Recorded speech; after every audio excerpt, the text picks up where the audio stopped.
Many inspectors invest a great deal in learning the technical aspects of doing an inspection, but they don't take time to learn how to build and operate a home inspection business.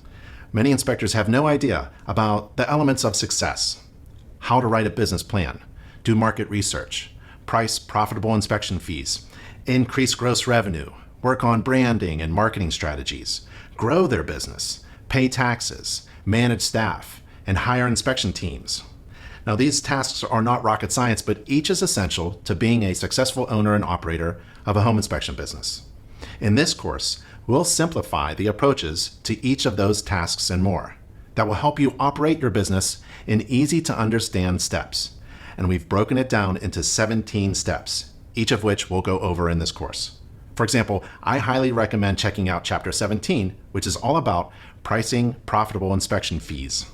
We update the course to include business and marketing strategies that successful inspection companies are currently using. This course is provided by the only home inspector college at internachi.edu. It's free, online, and open to everyone. Welcome to InterNACHI's Home Inspection Business and Marketing course.